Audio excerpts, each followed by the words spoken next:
it's too soon. Yeah, I know we just met. Are you looking to save towards a big purchase, paying off debt, or simply just an overall money management improvement? Well, join me in this video as we delve into the world of effective money management and budgeting.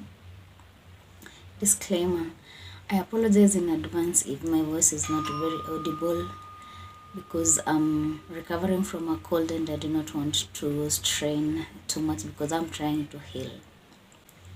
Hi, I'm Leleti. If you're new in this channel, we talk about money and general lifestyle issues. So this is the kind of topic that you would be interested in. Kindly consider subscribing.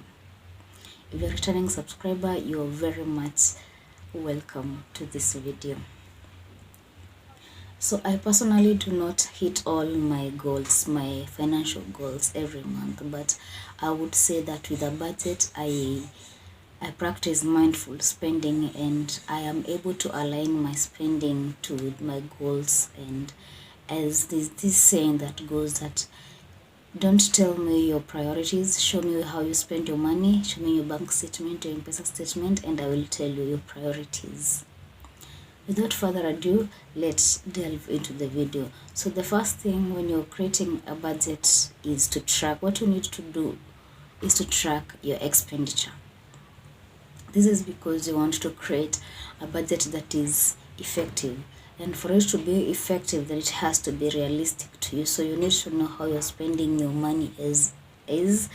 Therefore, you are able to budget your money towards and apportion it to the expenses that you actually spend your money on.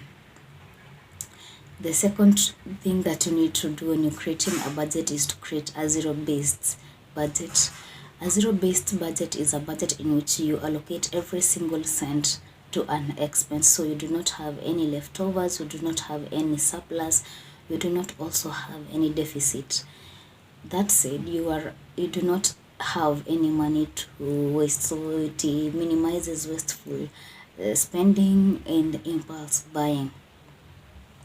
The other thing that can help you in budgeting is using digital tools. There are many apps and softwares that you can download that can assist you in your money planning and expenditure. So these are very convenient because you have the app in your phone, so you are able to track your expenditure, and it keeps you in track, and it also streamlines your expenditure so that it matches your budget. Because you have it on the phone, you can check what you're buying, if it aligns with what you have and how much you have allocated to that expense, and therefore you can spend only that much for that expenditure.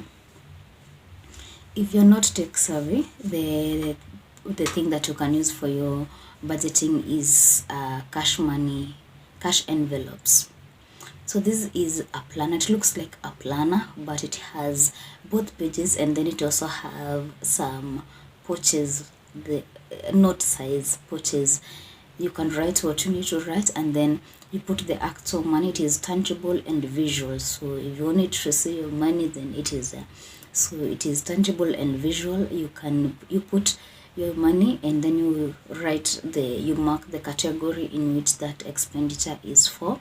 So you put your money there, and when you're going to spend your money, you already know this is what I have. And when you open that envelope, that size, you see how much you have. If you do not have a cash that planner, you can make yours. You can DIY your envelopes. You can use the A5 envelope and cut into two. Then with that, you are able to make two envelopes, and you can use the scissors glue stick and that envelope, and you are able to make your own money envelopes. The other tip is to avoid impulse buying.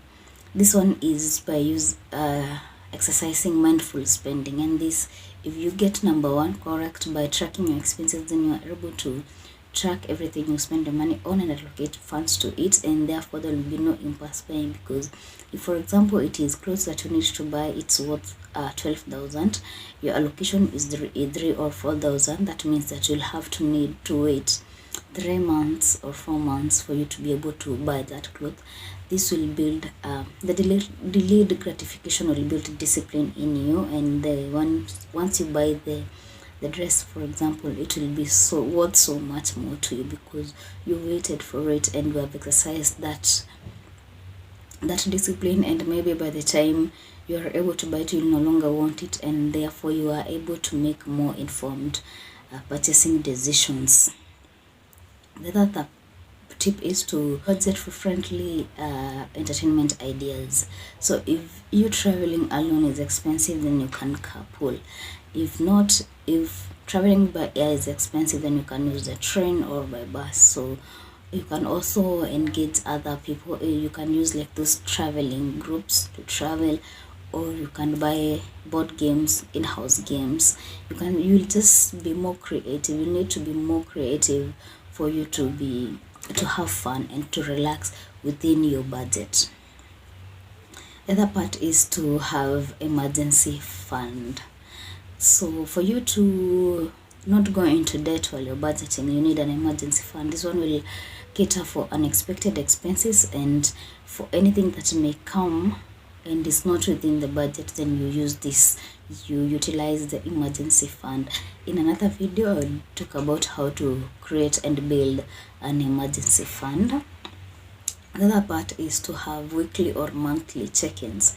So you do not just create a budget, start spending your money and leave it at that. You need to check in on a weekly or monthly basis so that you say whether you're still on track and how far you are, or what needs to be altered. You need to tweak your budget to fit you, so you don't just use other people's budget. In this channel, we have the 50-30-20 budgeting and the 70-20-10 budgeting, so you can check into them. I will link them so that you see which one of them fits you best, and then you can allocate your money as per your needs. And the last one is overcoming money challenges. You will face challenges like irregular income, unexpected expenses, or just simply life happening. And for this, you need to remember that you are on a budget, and you also need to be very flexible. So it is not cast in stone. This is supposed to help you. It's a system that is supposed to work for you, not you for it. So you build a system that works for you. So once you experience these challenges, it is important for you to remain flexible so that you can adapt to the changes.